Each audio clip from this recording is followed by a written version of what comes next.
నమస్కారం friends, welcome to మంచి మార్గం ఛానల్. ఇవాళ హైదరాబాద్ అభివృద్ధి గురించి మనం కొద్దిగా ప్రాక్టికల్ డిస్కషన్ చేద్దాం. మన ఛానల్లో ఎల్లప్పుడూ ప్రాక్టికాలిటీకి మనం పెద్దపీట వేస్తూ ఉంటాం. అయినంత సామాన్యులకు ప్రాక్టికాలిటీకి దగ్గర ఉంచడం వల్ల వాళ్ళు అభివృద్ధి ఫలాలు పొందాలంటే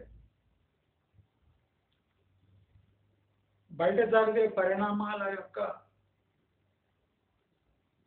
ప్రాక్టికల్ ఇష్యూస్ని అవగాహనలోకి తెచ్చుకోగలిగితే సాధారణ మధ్యతరగతి, బిలో మధ్యతరగతి వాళ్ళు ఈ డెవలప్మెంట్ యొక్క సారాన్ని గ్రహించి దానికి అనుగుణంగా తమ లైఫ్ని మలుచుకునే ఛాన్స్ ఉంది. మనం బయట జరిగే పరిణామాలకు మన లైఫ్కి ఏ రకమైన పొంతన లేకుండా పోతుంది. అభివృద్ధి జరిగినా మన లైఫ్లో చేంజెస్ వస్తలేవు. మన లైఫ్లో ఎంత చేంజెస్ వస్తున్నాయి దాన్ని బట్టి అభివృద్ధి అక్కడ జరుగుతున్నో లేదు. అంటే పరస్పర విరోధంగా అటు డెవలప్మెంట్ ఇటు మన సంక్షేమము రెండు వేరే వేరే రూట్లో పోతున్నాయి. అయితే ఈ వేరే వేరే రూట్లో పోతున్న అభివృద్ధి కానివ్వండి, సంక్షేమము, మన లైఫ్ ఒక గాడిలో పడాలంటే మనం కూడా మన తరఫు వర్షన్ ప్రభుత్వానికి వినిపించక తప్పదు. మీరు సోషల్ మీడియాలో చాలా కేర్ఫుల్లీ అబ్జర్వ్ చేయండి. మనది చిన్న ఛానల్ అయినా మనం డిస్కస్ చేసే సబ్జెక్ట్ గవర్నమెంట్ వింటుంది అనే ఫీలింగ్ మన వీడియో రిలీజ్గా అయినా ఒక 3-4 డేస్కి మీకు ప్రస్ఫుటంగా తెలుస్తూ ఉంటుంది. మనము లాస్ట్ కొన్ని వీడియోస్లో సనత్ నగర్, ఎర్రగడ్డ, బాలానగర్ ఇలాంటి ప్రాంతాల్లో హై రైజెస్, గేటెడ్ కమ్యూనిటీస్ ఇలాంటి వాటిలో మనం పోతున్నది ఎయిర్ పొల్యూషన్ అని మనం ఒక కొత్త నినాదమే తీస్తాం. చాలామంది వాటర్ అవైలబిలిటీ అండ్ కనెక్టివిటీ గురించి మాట్లాడుతుంటే మనము air pollution in Kukatpally, Sanath Nagar, Balanagar, BHEL ఇటువంటి ఏరియాస్ గురించి మనం ఫస్ట్ టైం డిస్కస్ చేస్తాం. గేటెడ్ కమ్యూనిటీస్ వస్తుంటే అక్కడ ఎయిర్ పొల్యూషన్ ఇష్యూ అనేది మన ఛానల్ హైలైట్ చేసిందంట ఎవరు చేయలేదు, అటు దృష్టి సారించడం లేదు. మనం కొన్ని డిస్కస్ చేస్తాం. మియాపూర్ ప్రాంతంలో ఇండస్ట్రియల్ బెల్ట్లో కొన్ని గేటెడ్ కమ్యూనిటీస్ వస్తున్నాయి. ఆ గేటెడ్ కమ్యూనిటీస్తో పెద్ద ఇష్యూ ఎయిర్ పొల్యూషన్. మనం 2 డేస్ అక్కడ ఉండి ఎయిర్ క్వాలిటీ చెక్ చేసుకొని, రాత్రిపూట ఎయిర్ క్వాలిటీ చెక్ చేసుకొని మీరు ఆ గేటెడ్ కమ్యూనిటీస్లో బై చేయండి అని మన ఛానల్ సజెస్ట్ చేసింది. అంటే ఎవరు ఎత్తని అందరూ మర్చిపోయినవి బిల్డర్ దండం పెట్టుకొని ఎవడు ఇష్యూస్ ఎత్తుతలేడు అని అనుకున్నప్పుడు మన ఛానల్ ఇలాంటి ఇష్యూస్ ఎత్తి అంటే మనం చెప్పుకోదు. ఇప్పుడు చూడండి, సనత్ నగర్ బాలానగర్లో ఎయిర్ క్వాలిటీ గురించి సోషల్ మీడియాలో, మెయిన్ స్ట్రీమ్ మీడియాలో డిస్కషన్ జరుగుతుంది. మనం ఎప్పుడు మనమే ఎందుకు స్టార్ట్ చేయాలి ఇష్యూ అనుకోవద్దు.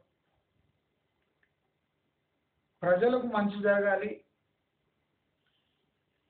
ప్రజల పక్షాన మనం నిలబడాలి, ఒక లైఫ్ ప్రజలకు కొంచెమైనా యూస్ఫుల్ కావాలి అనుకున్నప్పుడు మనం ధైర్యం చేసి కొన్ని ఇష్యూస్ మాట్లాడాలి. మనం మాట్లాడటం వల్ల ఇవన్నీ సాల్వ్ అవుతాయంటే కావు.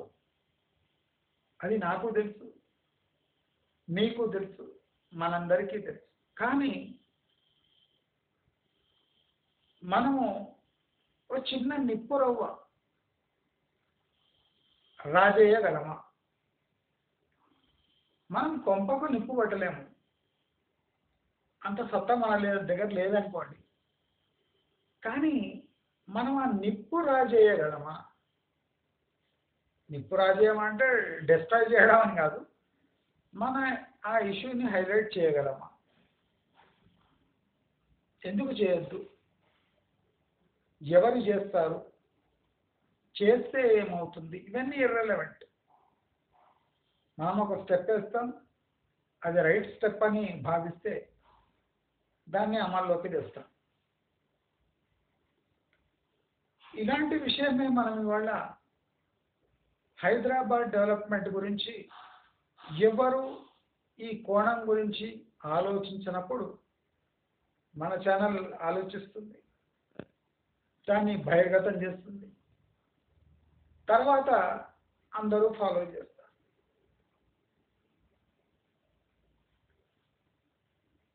హెచ్ఎండిఏ కళలు బాగా కంటుంది. కళలు కనడంలో హెచ్ఎండిఏ అగ్రగామి. కానీ సర్వీసెస్ వరకు వచ్చే వరకు మున్సిపాలిటీస్ కానివ్వండి, హెచ్ఎండిఏ కానివ్వండి, పట్టణానికి, హైదరాబాద్ పట్టణానికి సంబంధించిన ఏ సంస్థ కానివ్వండి, తన సర్వీసెస్ క్వాలిటీ అనేది ఎప్పుడు మాట్లాడవు, ఎవరూ మాట్లాడారు. హై సొసైటీ వాళ్ళు మాట్లాడారు, ఈ కాలనీస్ వాళ్ళు మాట్లాడారు, అసోసియేషన్ వాళ్ళు మాట్లాడారు, ఎవరు మాట్లాడారు. ఈ మోగబోయిన మోడర్న్ వరల్డ్లో మనము ఏదైనా సాధించాలి అంటే మనమై మనము ఏదో విధంగా ఈ ఇష్యూస్ని బహిర్గతం చేయాలి, డిస్కస్ చేయాలి. మనకు చేతనైంది, తోచింది ప్రజల మనసులో మెదిలేటట్టు చేయగలగడమే మన పని. ఫ్లోలో వెళ్ళిపోయి అభివృద్ధి అనడం మన ఛానల్ పంతా కాదు. దానివల్ల ఎవరికి వచ్చిన లాభం ఏమాత్రం లేదు. అయితే మనము ప్రభుత్వం డెవలప్ చేస్తున్న ఈ డెవలప్మెంట్ వర్క్స్ అంటే ఇన్ఫ్రాస్ట్రక్చర్ వర్క్స్ ఏమైనా మనకు లాభసాటిగా ఉన్నాయా? ఈ ప్రభుత్వం ప్రవేశపెడుతున్న ఇన్ఫ్రాస్ట్రక్చర్ వర్క్స్ వల్ల ప్రాక్టికలీ హైదరాబాద్ డెవలప్ ఏమైనా అవుతుందా? ఈ డెవలప్మెంట్ మన అభివృద్ధి కోసం ఏమైనా పనికొస్తుందా? ఇలాంటి ఇష్యూస్ మనం జనరల్లీ డిస్కస్ చేస్తూ ఉంటాం. దయచేసి ఒక విషయం గమనించండి. ప్రభుత్వం ఒక అజెండాతో పనిచేస్తుంది. పాలిటిషియన్స్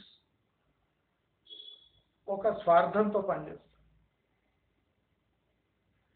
ప్రజలు ఆశపడటం మీద వాళ్ళు చేయగలిగింది ఏం లేదు. అంటే ఈ ముగ్గురిలో పవర్ఫుల్ పొలిటీషియన్, బాధ్యత నిర్వహించేది గవర్నమెంట్, అనుభవించేది సఫర్ అయ్యేది ప్రజలు. కానీ ప్రజల అభిప్రాయం ఎవరు తీసుకుంటలేరు. ప్రజలు ఏమనుకుంటున్నారు, ఈ పథకాల గురించి, ఇన్ఫ్రాస్ట్రక్చర్ డెవలప్మెంట్ గురించి అని ఎవడు పట్టించుకుంటలేడు, ఎవడు సర్వే చేస్తలేడు, ఎవరి అభిప్రాయ సేకరణ కూడా లేదు. ఇండస్ట్రీస్ వస్తే ఎట్లా అభిప్రాయ సేకరణ జరిగిందో, రోడ్డు వేసేటప్పుడు కూడా అభిప్రాయ సేకరణ జరగాలి, మెట్రో వేసేటప్పుడు కూడా అభిప్రాయ సేకరణ జరగాలి.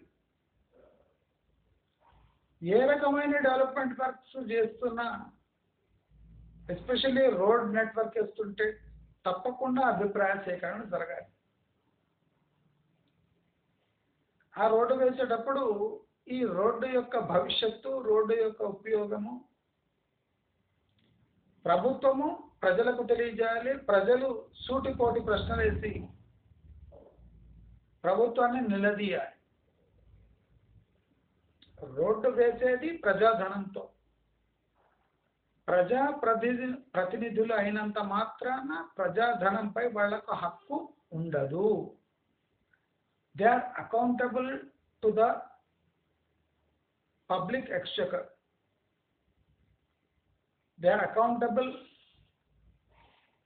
To the spending which they do according to their own plan and with their own ambitions.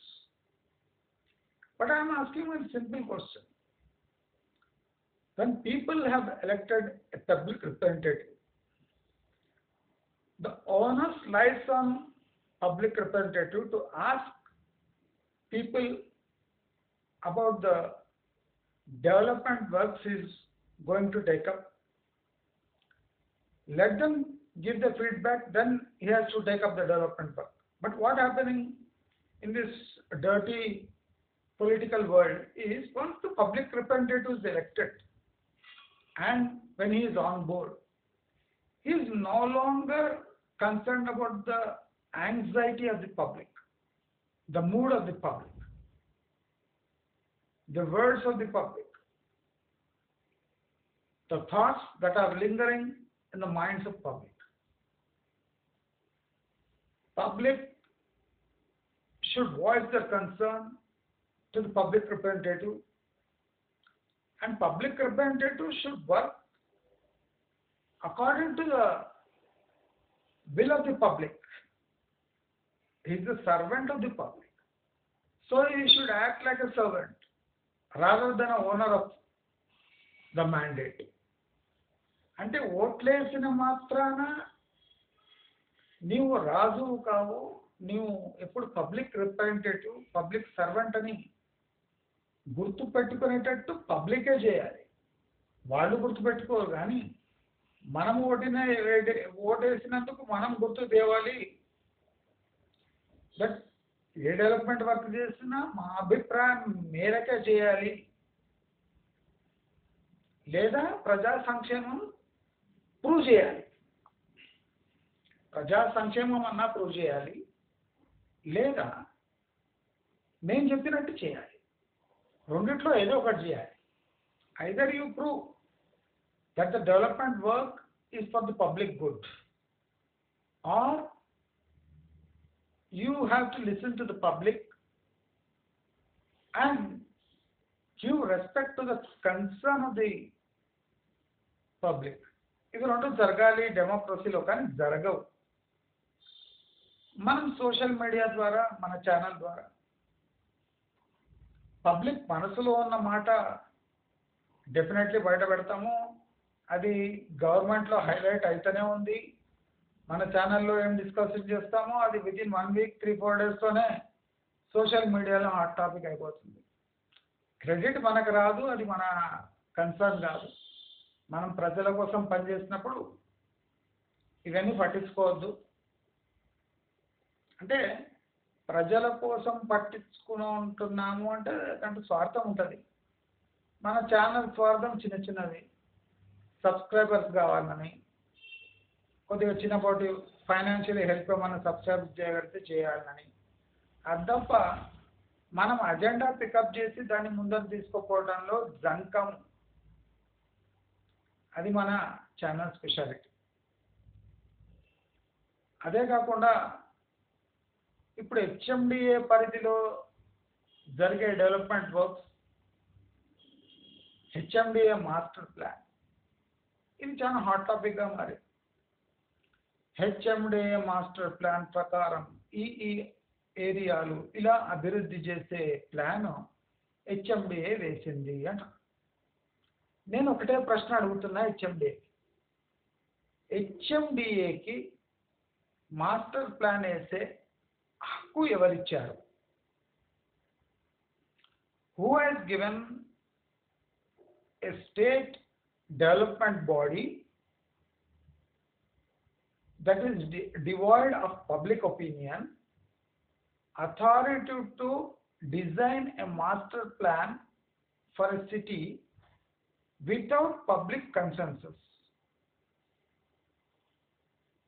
మీరు ఒక మాస్టర్ ప్లాన్ వేసి ప్రజలనెత్తిన రుద్దితే అది ప్రజలు తలంటుకుంటారు అని మీరు భావిస్తున్నారు. కానీ ఒక హెచ్ఎండిఏ బాధ్యత ఏమంటే ఆల్ ఓవర్ సిటీ డెవలప్మెంట్ ఎలా జరగాలి, ఎలా జరగవచ్చు, దానికి వెసులుబాటు ఏముంది, దాని ప్రకారం డెవలప్మెంట్ చేయాలనుకుంటున్నాము, మరి మీ అభిప్రాయం ఏమి అని హెచ్ఎండిఏ వాళ్ళు అభిప్రాయ సేకరణ చేయాలి. ఏరియా వైజ్ రోడ్డు వేస్తున్నాము అంటే ఆ రోడ్డు ఉపయోగించుకునేవాడు ఉండాలి కదా. ఇప్పుడు మనం ఓఆర్ఆర్ వేసినట్టు వేల కోట్లు పెట్టి ఒక రింగ్ రోడ్ వేసినారు. వేసి తర్వాత రియలైజ్ ఏమైందంటే ఈ రింగ్ రోడ్ సరిపోదు, ఇంకో పెద్ద రింగ్ రోడ్ కావాలి. ఫస్ట్ 2 లైన్ వేస్తారు, అయినాక గుర్తుకొస్తుంది 4 లైన్ చేస్తారు, అయినాక అవసరం పడుతుంది 6 లైన్ చేస్తారు. అంటే కంటిన్యూస్గా ఈ భూసేకరణ దందా నడుస్తూనే ఉంటుంది, ఈ అభివృద్ధి కుంటూ పడుతూనే ఉంటుంది. ఇప్పుడు హెచ్ఎండిఏ మాస్టర్ ప్లాన్ వల్ల హైదరాబాద్కి లాభమా నష్టమా అంటే నష్టమే ఎక్కువ ఉంది. అదేమంటే హెచ్ఎండిఏ మాస్టర్ ప్లాన్ కదా అంటే మాస్టర్ ప్లాన్ వేసింది ఎవరు? బుర్ర ఉన్నాడా, బుర్ర లేనోడా? స్వార్థం ఉన్నాడా, స్వార్థం లేనోడా? RRR డిజైన్ చేసింది ఎవరు? ఒక పొలిటీషియనా, లేదా ఒక బ్యూరోక్రాటా, లేదా ఒక పబ్లిక్ వెల్ఫేర్ ఆర్గనైజేషనా, లేదా ఒక ఇంజనీరా? ఎవరు చేసిండ్రు? అందరు కలిపి చేస్తామంటారు. దీంట్లో ఎవరి అభిప్రాయం గెలిచింది? RRR వేసే దాంట్లో ఎవరి అభిప్రాయం నెగ్గింది అంటే పొలిటీషియన్ ఒక అభిప్రాయం నెగ్గింది. ఇంజనీర్ ఓన్లీ కడతాడు, టెక్నికల్ ఆస్పెక్ట్ మాత్రమే. ఆయన లాజిక్ గిన చెప్పిండంటే పొలిటీషియన్ యాక్సెప్ట్ చేయడు. నా భూములు అక్కడ ఉన్నాయి, నా భూములు కావాలి, రేటు కావాలి, నువ్వు అట్నుంచి తీసుకుపోరాడు అంటాడు. ఒక బ్యూరోక్రాట్ అయితే నేను ఇక్కడ రోడ్ వేస్తే వాళ్ళు ఎంతెంత డబ్బులు నాకు ఇస్తారని వాడు లెక్క వేసుకుంటాడు. అంటే ఎవడి లెక్క వాడేసుకునే దాంట్లో ఈ మాస్టర్ ప్లాన్ ఎవడి లెక్క చూసేస్తున్నాడు? ప్రజల్ని లెక్కలోకి తీసుకోకుండా మీరే మాస్టర్ ప్లాన్ వేసుకుంటే అసలు ఈ మాస్టర్ ప్లాన్ల వల్ల కుంటుపడుతుంది. ఈ సన్నాసులు ఈ మాస్టర్ ప్లాన్ ఎందుకు వేస్తున్నారు నేను చెప్తా. ఇది అంతా ఫారెన్ కాపీ. అంటే బయటి దేశాల్లో ఎలా ప్లానింగ్ చేస్తారో ఇక్కడ కూడా అలా వేస్తున్నారు. ఈ సన్నాసులకు తెలియదు ఏమంటే ఇక్కడ ల్యాండ్ స్ట్రక్చర్ వేరే ఉంది, పాపులేషన్ భారీగా ఉంది, డెవలప్మెంట్ లేదు, ఇండస్ట్రీస్కి ఆస్కారం ఉంది, అగ్రికల్చర్కి కూడా ఆస్కారం ఉండాలి. ఇప్పుడు బయటి దేశాలలాగా ఎకరానికి ఒక రైతుకు 1000 ఎకరాలు ఉండదు. ఇక్కడ ఉండేది 5, 10, 2, 3 ఎకరాలు. ఆ భూసేకరణ జరగాలి, వాడికి దాని ఫలాలు అందాలి. అది విడిచిపెట్టి ఈ హెచ్ఎండిఏ 2031 ప్లాన్ వేసేస్తే ఎవడి కోసం ప్లాను, ఎవడి అభివృద్ధి కోసం ఈ plan?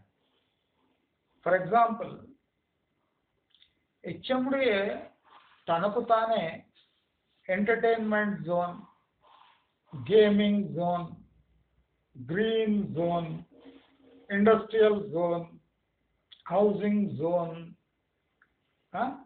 Recreation zone, medical zone, pharma zone, అంటే మీరు డిసైడ్ చేస్తారా ప్రజలు ఎక్కడ పోయి ఎక్కడ ఉండాలి, ఎలా ఉండాలి? ఇప్పుడు ఫర్ ఎగ్జాంపుల్ ఫార్మా జోన్ చేసిండ్రు. మరి ఫార్మా జోన్ చూస్తే ఫార్మా చుట్టుముట్టు 10 కిలోమీటర్ల వరకు నో హౌసింగ్ జోన్ అని పెట్టేయండి, నో రిక్రియేషన్ జోన్ అని పెట్టేయండి రాదు. మరి మీరు ఫార్మా జోన్ అని పెట్టినప్పుడు ఆ జోన్ బయట 10 కిలోమీటర్ల వరకు ఎవడు ఊపిరి పీల్చుకోలేడు. మరి పక్కకే హౌసింగ్ జోన్ పెడితే, పక్కకే గేమింగ్ జోన్, ఎంటర్టైన్మెంట్ జోన్ పెడితే మీ కంపు భరించుకుంటే ఎవడు జోన్ ఇచ్చేస్తారు. ఇంకోటి, హెచ్ఎండిఏ మాస్టర్ ప్లాన్ ఎంత గలీజ్ మాస్టర్ ప్లాను, ఎంత గబ్బునా కొడుకులు అంటే, ఇప్పుడు ఫర్ ఎగ్జాంపుల్ ఒక 2 కిలోమీటర్స్ ఏరియా ఒక హెల్త్ జోన్ అని ప్రకటించింది అనుకోండి సపోజ్. అంటే ఆ 2 కిలోమీటర్స్ ఏరియాలోనే హాస్పిటల్ అవన్నీ ఉండాలి. డిమాండ్ లేకపోతే అక్కడ హాస్పిటల్ కట్టాలి. మరి నీవు జోన్ కట్టి లాభమేమి? ఫర్ ఎగ్జాంపుల్ ఎంటర్టైన్మెంట్ జోన్ అంటారు, 1 కిలోమీటర్ పెడతావు, 2 కిలోమీటర్ పెడతావు. అంటే అక్కడ భూమి ఆల్రెడీ ఉన్నోడు ఎంటర్టైన్మెంట్ జోన్ పెట్టగలడా, లేదా సామాన్య అక్కడ లోకల్ పాపులేషన్ ఎంటర్టైన్మెంట్ జోన్లో డబ్బులు పెట్టాలనా? ఆ డబ్బులు ఎంత పెట్టాలి? ఎంటర్టైన్మెంట్ జోన్ అంటే ఏమి, గ్రీన్ జోన్ అంటే ఏమి, పార్కులు ఎవరు నిర్మిస్తున్నారు, దాని మెయింటెనెన్స్ ఎవరు చేస్తారు, దాంట్లో పబ్లిక్ పార్టిసిపేషన్ ఉందా లేదా, పబ్లిక్ ఎక్కడ ఉంటుంది, గ్రీన్ జోన్ ఎక్కడ ఉంటుంది?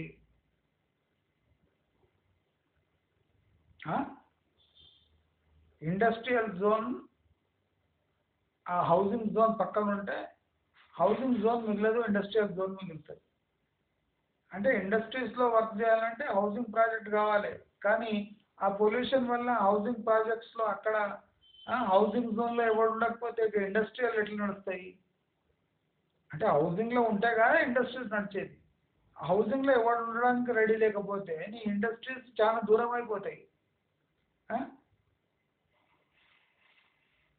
నా దగ్గర ఏదో ప్లాన్ ఉంది, పేపర్ మీద ప్లాన్ ఉంది, అడ్డగోలుగా 4 గీతలు గీసుడు, ఓ పొలిటీషియన్ పిలుచుడు, వాడు ఆల్రెడీ అక్కడ భూములు కొనింటాడు పక్కకు, దాన్నే హౌసింగ్ జోన్ చేయి, కమర్షియల్ జోన్ చేయి అని వాడు ఒత్తిడి చేస్తాడు.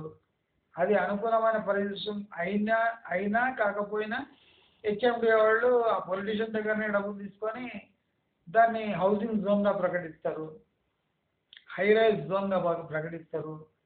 కమర్షియల్ జోన్ అంటే దానికి వాల్యూ ఎక్కువ ఉంటుంది ఆ ల్యాండ్కు.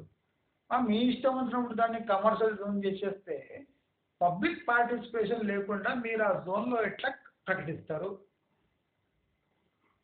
పక్కకున్న విలేజ్కు ఆ కమర్షియల్ జోన్ల భాగస్వామ్యం ఉండదు. ఎవడో బయటోడు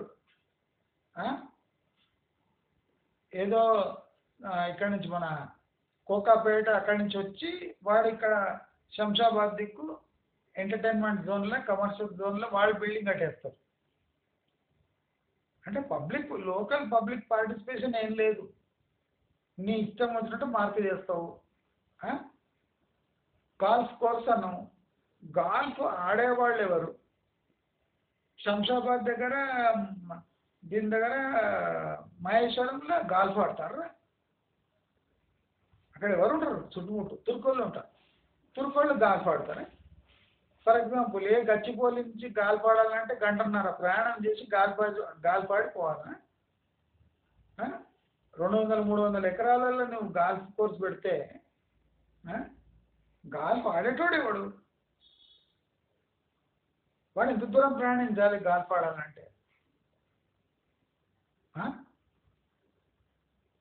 ఒకసారి ఎంజిఎఫ్ గొడవ అయిండే గోల్కొండ దగ్గర, ఇప్పుడు నడుస్తుంది అది. Golf course వివాదమే. గోల్కొండ భూమిని కబ్జా చేసుకొని కాల్చుకొని కట్టి అంటే ఇలాంటి సన్నాసులు అంతా ఇట్లా మాఫియా అంతా ఎంటర్ అవుతుంది హెచ్ఎండిఏ మాస్టర్ ప్లాన్. RRR వంకలు తిరిగింది. వంకలు ఎందుకు తిరగాలి? పర్ఫెక్ట్ సర్కిల్ గీసి అక్కడ కట్టేయచ్చు. ఈ వంకల టింకర్ ఎందుకు తిరుగుతుంది అంటే మీ ఇష్టం వచ్చినట్టు రోడ్డు కూడా వంకలు తిరుగుకుంటూ భూముల నుంచి పోతే అది ప్రజలకు మాస్టర్ ప్లానా? ఇప్పుడు హెచ్ఎండిఏ మాస్టర్ ప్లాన్ ఉంది. దాంట్లో ఏమేమి ఉన్నాయి? Commercial zone, housing zone. ఒక ఏరియాని కమర్షియల్ జోన్ అని మీకు ప్రకటించే హక్కు ఏముంది? ప్రజలందరూ ఈ జోన్లోనే ఇల్లు కట్టుకొని ఉండాలి అని హక్కు ఏముంది? పోనీ ఇండస్ట్రియల్ జోన్ అంటే మీకు హక్కు ఉంది. ఫలానా ఏరియాని ఇండస్ట్రియల్ జోన్గా పరిగణిస్తాం అంటే అక్కడ హౌసింగ్ వేరే ఇతర ఏమి ఉండడం, ఎందుకంటే పొల్యూషన్ అంతా ఉంటుంది కనుక అది హజార్డ్ కనుక దానికి ఇండస్ట్రియల్ జోన్గా మీకు ప్రకటించే హక్కు ఉంది. అక్కడ electricity, separate electricity, subsidised electricity, taxes, water connection separate ఉంటాయి కనుక ఇండస్ట్రియల్ జోన్ ప్రకటించవచ్చు. కానీ housing zone, entertainment zone, hospital zone, wellness zone, green zone, కొన్ని గ్రీన్ జోన్ ప్రకటించే పొల్యూషన్ కాకుండా గ్రీన్ జోన్ ప్రకటిస్తారు. మిగతా ఏ జోన్ ప్రకటించే మీకు హక్కు లేదు.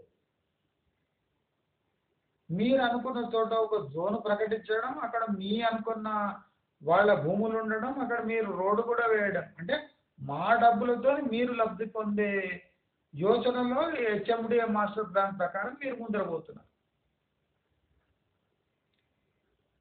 ఇప్పుడు ఒక పెద్ద గేటెడ్ కమ్యూనిటీ మియాపూర్లో ఇండస్ట్రియల్ జోన్ మధ్యలో కడుతుంటే మీరు అప్రూవల్ ఎట్లా ఇచ్చిండ్రు?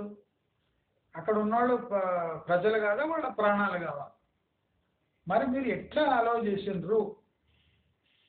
ఆ ఇండస్ట్రియల్ జోన్ మధ్యలో మీరు ఒక గేటెడ్ కమ్యూనిటీని ఎట్లా అలౌ చేసిండ్రు? ఇలాగే ఉంటుంది మీ హెచ్ఎండిఏ మాస్టర్ ప్లాన్ కూడా. మీరు ఒక జోన్ని నిర్ణయించారు అంటే దాంట్లో పార్టిసిపెంట్స్ ఎవరు? మీరు ఒక ఎకరాల్లో ఎంటర్టైన్మెంట్ జోన్ అంటే అక్కడ ఎంటర్టైన్మెంట్ జోన్కి బిడ్ కావాలి అంటే హైయెస్ట్ రేట్లో పోతాయి.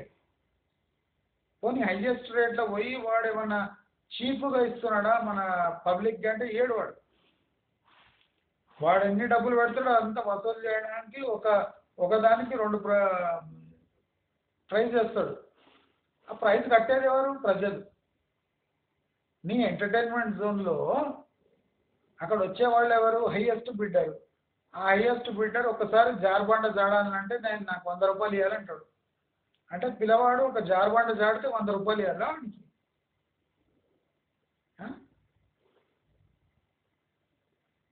ఒక జోన్ని మీరు నిర్ణయించారు, అక్కడ ఆల్రెడీ ల్యాండ్ కొన్నాడు వాడు కింగ్ అయిపోవాలి, మిగిలిన వాడు బికారి కావాలన్నా? అంటే మీరు ఎక్కడ డాట్ పెడతారో అది డెవలప్మెంట్, దానికి లాజిక్ అవసరం లేదు. మీరు ఎక్కడ మెట్రో ఎండ్ పాయింట్ పెడతారో అదే కమర్షియల్ ఏరియా. నీ ఇష్టం, నీ మెట్రో ఎక్కడానే తీసుకోపోతావు. ప్రజలకు సంబంధం లేని కార్యక్రమాలు చేసుకుంటూ దాన్ని మాస్టర్ ప్లాన్గా చిత్రీకరించి ఎవరి చెవులో పువ్వు పెడుతున్నారు మీరు? అవునా లేదా? ఎవరి చెవులో పువ్వు పెడుతున్నారు? ఆ మాస్టర్ ప్లాన్ ఏమి, దాని తీరుతనలేమి?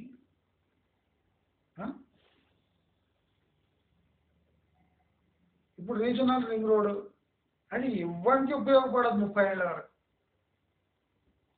ఆ ఉపయోగపడదు అని తెలిసి ఓఆర్ఆర్ టు ఆర్ఆర్ఆర్ హెచ్ఎండిఏ పరిధిలో వచ్చేస్తాడు. 32 లక్షల ఎకరాలు హెచ్ఎండిఏ పరిధిలో వచ్చేస్తే హెచ్ఎండిఏ ఎట్లా కంట్రోల్ చేస్తుంది? 32 లక్షల ఎకరాలు, 100 కిలోమీటర్లు. దానికి పురపాలక సంఘాలు, ఆ సంఘాలు ఏం చేస్తాయంటే మరి డబ్బులు తింటాయి. అసలు ఈ డెవలప్మెంట్ అనేది ఏ అజెండాతో చేస్తున్నదే చాలా ముఖ్యం. రీజనల్ రింగ్ రోడ్ వేస్తుంది, ఆ రీజనల్ రింగ్ రోడ్ దగ్గర అభివృద్ధి కావాలంటే 30 ఏళ్ళు కావాలి. 30 ఏళ్ళ వరకు ఇప్పుడు ఆ ఏరియా మొత్తం నువ్వు పెరి అర్బన్ జోన్ అంటే ఇది. పెరి అర్బన్ యాక్టివిటీస్ కావాలి, అగ్రికల్చర్ యాక్టివిటీస్ కావద్దు. అగ్రికల్చర్ పెట్టుకున్నా అక్కడ agriculture income will not be equal to a commercial price of that land. Naturally అదంతా పెరి అర్బన్ జోన్గా మారుతుంది. పెరి అర్బన్ జోన్గా మారి వెయిట్ చేస్తుంది. ఎన్నేళ్ళు? 30 ఏళ్ళు వెయిట్ చేయాలి.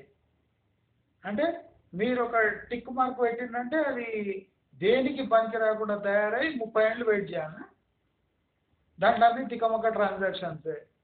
అభివృద్ధి జరుగుతుంది అంటాడు, ఇంకో చోట అభివృద్ధి అంటాడు, ఇంకోటి మాస్టర్ ప్లాన్ అంటాడు, ఇంకోటి ఫార్మా విలేజ్ అంటాడు, ఇంకోటి ఫార్మాసిటీ అంటాడు, ఇంకోటి ఫర్నిచర్ విలేజ్ అంటాడు, లాజిస్టిక్ హబ్ అంటాడు. దాని మీనింగ్ వానికే తెలియదు, కానీ గట్టిగా నమ్ముతాడు నీవేదో నిజం చెప్తున్నా. దయచేసి మీరందరూ ఇది చాలా గమనించాలి. ఈ హెచ్ఎండిఏ మాస్టర్ ప్లాన్ అంతా ఒక డెవలప్డ్ నేషన్లో అందరు మనలాగా పేదవాళ్ళు ఉండరు. అక్కడ ఒక జోన్గా నిర్మించిందంటే ఆ జోన్లో అందరికీ పెట్టుకునే ఆస్కారం ఉంటుంది. ఇప్పుడు చూడండి, అమెరికాలో వాడు ఇష్టమైన పెద్ద పెద్ద మాల్స్ పెట్టేస్తాడు. అంటే అక్కడ ఎవరు కిరాణా షాపులు ఉండేవారు. ఒక 4 మాల్ల కోసం ఒక స్పెషల్ జోన్ పెట్టి అక్కడ ఒక 4-5 మాల్లు కట్టి ఇడిచిపెట్టేస్తాడు. అందరు వచ్చి అక్కడ కొనుక్కుంటాడు. అక్కడ చీప్ ఉంటాయి. మన దగ్గర ఇట్లా కాదు. ఏదైనా ఒక మాల్ కట్టిందంటే దాంట్లో గుండు కొట్టిస్తాడు జనాలు, వచ్చే వాళ్ళని గుండు. మరి గుండు కొట్టించుకోవడాన్ని మనం మాస్టర్ ప్లాన్ ఎట్లా అంటాం? అంటే ప్రజలకు ఉపయోగపడడానికి వచ్చిన ప్రాజెక్ట్ మనం మాస్టర్ ప్లాన్గా భావిస్తాం. అంతేగాని మాకు గుండు కొట్టడానికి మాస్టర్ ప్లాన్ ఏంది? అందరు ఆలోచించాలి. మీరు హెచ్ఎండిఏ మాస్టర్ ప్లాన్ చూడండి, ఇది గ్రీన్ జోన్, ఇది కమర్షియల్ జోన్, ఇది ఐటీ జోన్. మీరెవర్రా? మీరు ఒక ఏరియాని మార్క్ చేసి ఇచ్చిపెట్టేస్తే పెట్టేటోడు సాఫ్ట్వేర్ పెడతాడు, నాన్ పొల్యూటింగ్ ఇండస్ట్రీ ఏదైనా పెట్టుకోవచ్చు. నువ్వు ఒక ఇండస్ట్రియల్ జోన్ ప్రకటిస్తున్నావు. ఆ ఇండస్ట్రియల్, నేను ఒకటి చెప్తా, మీకు చాలా మందికి మీకు అర్థం కాదు. ఒక ఇండస్ట్రీ జోన్ ప్రకటిస్తాడు. దాంట్లో ఒక ప్లాట్లో కాపర్ స్మెల్టింగ్ యూనిట్ ఉంటుంది. అంటే కాపర్ని ఐరన్ని కరిగించే ఒక ఫుల్ పొల్యూషన్ ఉన్న వాయు పొల్యూషన్ ఉన్న ఇండస్ట్రీ ఉంటుంది. దాని పక్కగా ఒక ఫుడ్ ఫ్యాక్టరీ పడింది అనుకోండి, బిస్కెటో బేకరీనో పెద్దది. అంటే దీనికి పొల్యూషన్ అంత వచ్చి దీనికి తీరాలి.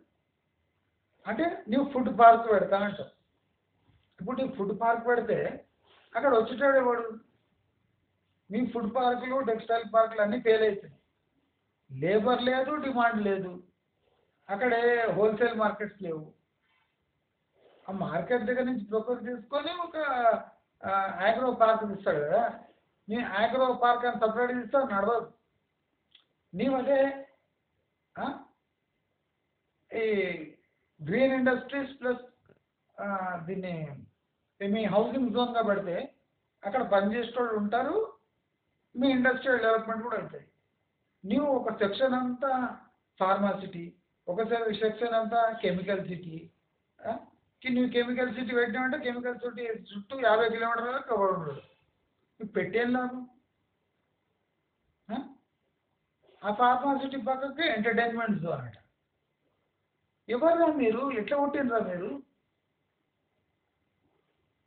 ప్రజలంతా ఎంగిలప్పలం చేస్తున్నారు కదా మీరు సన్నాసులా. ఎవరు అడిగినరా మిమ్మల్ని మాస్టర్ ప్లాన్? ప్లానింగ్ లేదండి. ప్లానింగ్ అంటే మీ ప్రకారం ఏంటి? ఒక మెట్రో, 4 రోడ్లు. ఎంత బాగా ఎక్సైట్ అయిపోయి జనాలు అడిగినట్టు ఒక ఐటీ పార్క్. దాంట్లో ఉండేది ఎవరు, చేసేది ఎవరు? ఆదిపట్ల దగ్గర పెద్ద పెద్ద టీసీఎస్, ఇన్ఫోసిస్, అది ఇది పెట్టి మొత్తం బీడు భూములే. ఎందుకు ఉంటలేరు అక్కడ పోయి? ఏం దొరకదు అక్కడ. ఛాయ్ కూడా దొరకదు. అక్కడ పోయి 100 చక్కగా జనాలు ఉండి ఏం చేస్తారు? టీసీఎస్ ఆది పట్ల ఏం చేయడానికి ఏం దొరకదు, టీ కూడా దొరకదు అక్కడ. సెంటర్లో పోతే ఆ ఇండస్ట్రీ పక్కకు ఎక్కడైనా టీ 2-3 స్టాళ్ళు ఉన్నాయి, ఎందుకంటే జనాలు ఉంటారు కదా. ఏం లేదు అక్కడ, ఇంకా పంట పొలాలు ఉన్నాయి. ఏం చేస్తావు? ఇన్ఫోసిస్, టీసీఎస్, ఆది పట్ల ఇప్పటివరకు పెద్ద డెవలప్ అయిపోవాలి. ఆది పట్ల అని వేల పాటల మీరు ఇక అభివృద్ధి బాటలో అని 15 ఏళ్ళ ఆది పట్ల అనేది 15-20 ఇయర్స్ నుంచి ప్రచారము. ఆ రింగ్ రోడ్ కట్టినాక కూడా 7 డెవలప్ అవుతుంది. అదేమైతే లేదని శ్రీధర్ బాబుకి చెప్తే అక్కడ ఏఐ యూనివర్సిటీ పెడతానంట. ఏఐకి పెద్ద పార్క్ ఎందుకురా? 300 ఎకరాలు 200 ఎకరాలు గుడ్లు పెడతారా ఏఐతో? పౌల్ట్రీ ఫామ్ అనుకున్నావు? ఏం రాదు. ఇవ్వడని అడిగిందంటే మనకు ఒక పార్క్ చూసు. ఈ పాతకాలంలో జమీందారులు ఒప్పుడు గతలకు ఆస్తి వంచినట్టు మినిస్టర్ పోతారు, మినిస్టర్ మాకేం డెవలప్ అవుతాయంటే నీకు ఏం ఇండస్ట్రీ కావాలంటే ఐటీ వాళ్ళు అయితే బాగుంటుంది, ఐటీ పార్క్ పెడదాం అంటారు. అరే అక్కడ వచ్చేటోడే వాడరా, ఐటీ పార్క్ పెట్టేటోడే వాడరా? ఇంకిత జ్ఞానం లేదురా? మీకు చదువుకున్న వాళ్ళు కాదురా? హెచ్ఎండిఏ మాస్టర్ ప్లాన్ ఇస్తుందంటే ఫస్ట్ ప్రజాభిప్రాయ సేకరణ చేయాలి. మేము ఇలా అభివృద్ధి అనుకుంటున్నాము, మీ ఏరియాలో ఉన్న మంచి పాయింట్స్ చెప్పండి, అక్కడ గవర్నమెంట్ ల్యాండ్ ఎంత ఉంది, ప్రైవేట్ ల్యాండ్ ఎంత ఉంది, ఎవరైనా ల్యాండ్ ఇవ్వడానికి రెడీగా ఉన్నారా, మా డెవలప్మెంట్ ఇలా చేద్దాం అనుకుంటున్నా, మరి దీని కథ ఏంటి అని ఒక పబ్లిక్ మీటింగ్ పెట్టండి. లేదా అట్లీస్ట్ ప్రజాప్రతినిధుల యొక్క ఒక సమావేశం పెట్టండి. కౌన్సిలర్సు, ఎమ్మెల్యేలు, ఎమ్మెల్సీలు, వార్డు మెంబర్లు పెద్ద సమావేశం పెట్టండి. మా మాస్టర్ ప్లాన్ గీసుడు ఒకడు, పొలిటీషియన్ ఎక్కడ చెప్తే అక్కడ ప్లాన్ గీసుడు. మాస్టర్ ప్లాన్ అంట, 4th సిటీ అంట. నేను ఇవ్వడండి అక్కడ 4th సిటీ. హైదరాబాదే కొట్టమిట్టాడుతుంది అక్కడ. 4th సిటీ ప్లాన్ చేస్తాడు. సిటీ ప్లాన్ చేసి ఇస్తూ ఎంప్లాయ్మెంట్ కావాలి. ఒక ఏరియా ఒకటి గుర్తుపెట్టుకోవాలి, గవర్నమెంట్ని మీరు నిలదీయాలి. ఒక ఏరియా నీవు డెవలప్మెంట్ చేసేది అవసరం లేదు. ఆ ల్యాండ్ని మీరు ఒక్క రోడ్ వేసి విడిచిపెడితే ఆర్గానిక్గా అదే గ్రో అవుతుంది. ఎవడో ఒక 2 ఎకరాలు కొట్టాడో అక్కడ ఒక ఐటీ కంపెనీ పెట్టిండు అనుకోండి, ఆటోమేటిక్గా ఆ ఏరియా డెవలప్ అవుతుంది. లేదా ఒక పెద్ద ఇండస్ట్రియల్ యూనిట్ పెట్టిండు, దాంట్లో ఒక 1000-1500 ఎంప్లాయ్మెంట్ వస్తుంది, దాంతో చుట్టుముట్టు డెవలప్ అవుతుంది. ఆర్గానిక్ డెవలప్మెంట్ కానివ్వండి. మీ చేతిలో పెన్ను, మీ చేతిలో ఒకటి ఇది ఉంది కదా అని మీకు ఇష్టం వచ్చినట్టు రోడ్లు తిప్పుడు, రింగ్ మీద రింగ్ రోడ్ వేస్తుడు. మరి మీకు ఆర్గానిక్ కానీ లేదా అగ్రో బేస్డ్ ఇండస్ట్రీ చేయడానికి కానీ ఎందుకో మాస్టర్ ప్లాన్స్ గుర్తురావు మీకు. ఎప్పుడు చూసినా కమర్షియల్ ఎక్స్ప్లాయిటేషన్ ఆఫ్ ల్యాండ్ తప్ప గవర్నమెంట్కి ప్రజా అభివృద్ధి వల్ల ఒక ల్యాండ్ ఆ ఏరియా డెవలప్ కావాలి, ఎంప్లాయ్మెంట్ వల్ల ఒక ఏరియా డెవలప్ కావాలని లేదు. ఫస్ట్ ఆ ఏరియాని డెవలప్మెంట్ జోన్ వేసేసి ఒక 50 మంది కలిసి అక్కడ అంతా ల్యాండ్ కొనేసి అపార్ట్మెంట్లు స్టార్ట్ చేసి ఇప్పుడు అందరూ వచ్చి ఇక్కడనే ఉండాలి. అంటే కట్టుబానించాలి, ఓట్లు వేసేటోడు కట్టుబానించాలి. నువ్వు ఎక్కడ రోడ్ వేస్తావు అక్కడ అభివృద్ధి చేసుకోవాలి. మేము ఎక్కడ ప్లాట్ కొనింటాం అది అయిపోయింది పని. అంటే ఎవరికి తెలియదు అక్కడ ఏమవుతుందని. పొలిటీషియన్కి ఈ సీనియర్ గవర్నమెంట్ అఫీషియల్స్ తప్ప అసలు ఆ నియోజకవర్గాల్లో ఏం జరుగుతుంది సామాన్య ప్రజలకు తెలియదు. ఎందుకంటే మాస్టర్ ప్లాన్ గీసేదొకడు, అప్రూవల్ చేసేది ఒకడు, శాంక్షన్ చేసేది ఒకడు. ఆ?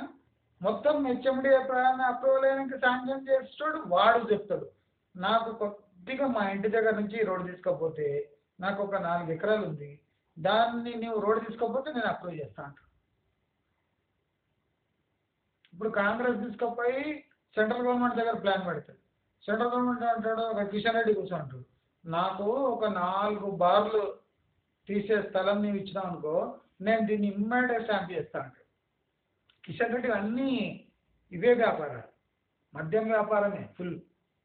మస్తు దండుకున్నాడు, కలర్ చేంజ్ అయ్యండి చూసిందా మీరు, వాడు బాగా లావెక్కాడు కేంద్ర మంత్రి అయినాక. పని లేదు పాడలేదు, వసూళ్ళు ఫుల్ వసూలు. ప్రజాప్రతినిధులు వీళ్ళంట. ఒక ఏజెన్సీ పోయి స్టేట్ పోయి సెంట్రల్ అడిగితే సెంట్రల్ బ్లాక్మెయిల్ చేస్తారు. జిహెచ్ఎంసీ వాళ్ళు పోయి స్టేట్ గవర్నమెంట్ అడిగితే స్టేట్ గవర్నమెంట్ బ్లాక్మెయిల్ చేస్తారు.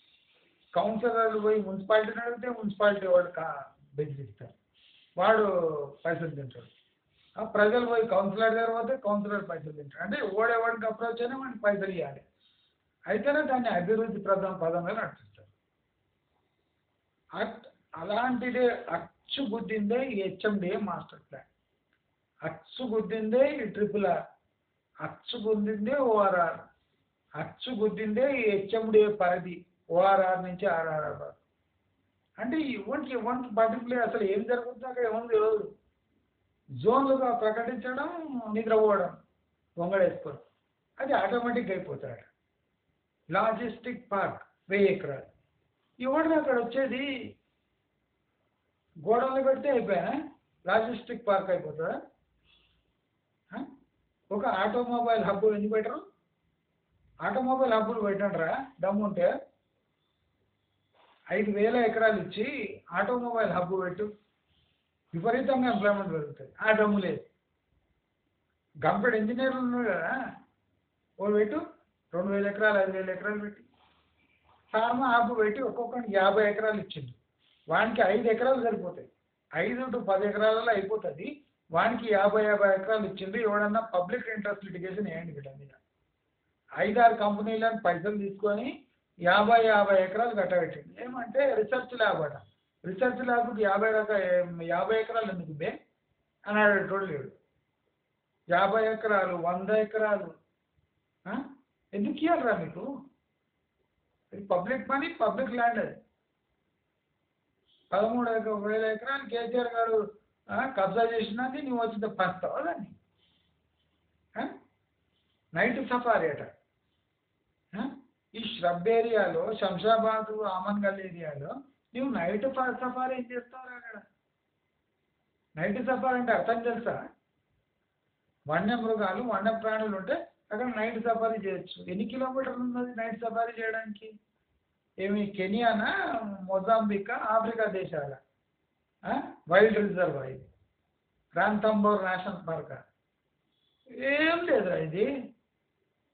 హైదరాబాద్ బయట ఉన్న ఒక ష్రబ్ ల్యాండ్ని, తుమ్మత చెట్లను నువ్వు నైట్ సఫారీగా మారుస్తాడు. అసలు ఏమో అన్నం తినేటోళ్ళనా కాదో నాకేం అర్థం కాదు. ఏం తింటారో? పీ తింటారు. ఆ పీ తింటారన్నా ఆ పందులకు కొద్దిగా జ్ఞానం ఉంటుంది, హుషారు ఉంటాయి పందులు చూసినట్రా. పందులు హుషారు ఎందుకు ఉంటాయంటే మనుషులు పీ తింటాయి, కానీ మనిషి అన్నం తిని ఆ పీ తినకన్నా ఘోరంగా తయారయ్యాడు. ఏం ఇది అభివృద్ధి? మీకు నచ్చిన చోట ఎయిర్పోర్టు, వరంగల్లో ఎయిర్పోర్ట్ ఖచ్చితంగా కడతాడట. దిగేటోడే పడరా అక్కడ? నీ ఒంపుడు కత్తులు దిగితే హెలికాప్టర్లో ఎవడరా దిగేది వరంగల్లో? వరంగల్లో ఎయిర్పోర్ట్ నిర్మించి ఏం చేస్తారు? ఎంజీబీఎస్ నుంచి ఆ లోపల ఫలక్నుమా వరకు అక్కడ ఏం చేస్తారా? మెట్రేసి 2500 కోట్లు అంట కమిషన్ల కోసం తప్ప చార్మినార్ల మెట్రో ఎత్తే ఏ లాభం లేదు. ఎందుకురా మెట్రో చార్మినార్ల తిప్పలు పడకుండా? 60,000 గజం ఇస్తారట వాడు, షాప్ వాళ్ళకు వాళ్ళకు వీళ్ళకి 60,000 గజం. అది కాకుండా మన నష్టపరిహారం అట 2500 కోట్లు. ఎంజీబీఎస్ ఫలక్నుమానా ఏమో ఉంది అక్కడ. 2,500 కోట్లు ఎందుకురా? అక్కడ అంతా ఫ్రీ రైడే కదా. అన్ని వేల కోట్లు కట్టి పలకమందికి పోయి ఏం చేస్తారు అక్కడ? ప్రజలకు ఏం పని అక్కడ? నువ్వు వెళ్తావు మెట్రో ఎక్కి దిగి ఏం చేయాలి అక్కడ? ఏం చేయాలరా? అంతా తురుకోలే. ఇవాడు పైసా కంటే ఎక్కడ మెట్రో? ఎందుకు వేస్తున్నారు అక్కడ మీరు? తురుకోడు 30-40 రూపాయలు పెట్టి ఎంబీబీఎస్కి వస్తాడా? వాడు షేరింగ్ ఆటోలో ఎక్కి వస్తాడు. ఎంఐఎం ఒత్తిడి చేస్తే నువ్వు వాడి బాత్రూంలోకి మెట్రో తీసుకుపోయి బడపెక్కడ. దయచేసి మీరందరూ స్పందించాలి. ఇలాంటి విషయాలపై అవగాహన పెంచుకొని ఎదురుదాడి చేసి ఇలాంటి తొక్కల మాస్టర్ ప్లాన్లని మీరు అవాయిడ్ చేసి పబ్లిక్ ఫండ్స్ని సేవ్ చేస్తారు అని ఆ ఉద్యమంలో అందరూ పాల్గొనాలి. పుట్టి వీడియో చేస్తూ ఊరుకుంటగా లైక్ చేయాలి, షేర్ చేయాలి, సబ్స్క్రైబ్ చేయాలి, వాట్సాప్లో వేయాలి, దుమ్ము లేపాలి. ఇప్పుడు సనత్ నగర్, బాలానగర్లో ఏ క్వాలిటీ లెవెల్స్ గురించి ఎట్లా మాట్లాడుతుండ్రో అట్లా మనం ఒకసారి ఇనిషియేట్ తీసుకుంటే అందరు మాట్లాడతారు. మనం అధైర్యపడకుండా ఇష్యూస్ లేపుతూనే ఉండాలి. దయచేసి ఈ వీడియో నచ్చినట్టయితే లైక్, షేర్, సబ్స్క్రైబ్ చేసుకోండి. అది కాకుండా సబ్స్క్రిప్షన్స్ పెంచేలో మీ సహకారం కోరుతున్నా. మీకు తెలిసిన వాళ్ళు, బంధువులు, మిత్రులు, అవసరం లేని వాళ్ళు, ఉన్నవాళ్ళు ఎవరు కనిపించినా మన ఛానల్ లింక్ ఇచ్చి సబ్స్క్రైబ్ చేసుకోమని చెప్పండి. అద్భుతమైన వీడియోలు, అద్భుతమైన ఇన్ఫర్మేషన్, కొత్త కొత్త ఐడియాలు, ఉద్యమంలో కొత్త పంతా ఎలా ఎంచుకోవాలి, అసలు ఇప్పుడు జరుగుతున్న తంతేమి అనేది స్పష్టంగా నా వీడియోల ద్వారా అందరికీ తెలియజేసి అందరినీ ఎంటర్టైన్ ప్లస్ ఎడ్యుకేట్ చేస్తాను అని ప్రూవ్ చేస్తూ మీరందరూ నా సబ్స్క్రిప్షన్స్ని పెంచుతారు, మీకు తెలిసిన వాళ్ళతోని బటన్ నొక్కిస్తారు అని ఆశపడుతూ నమస్కారం.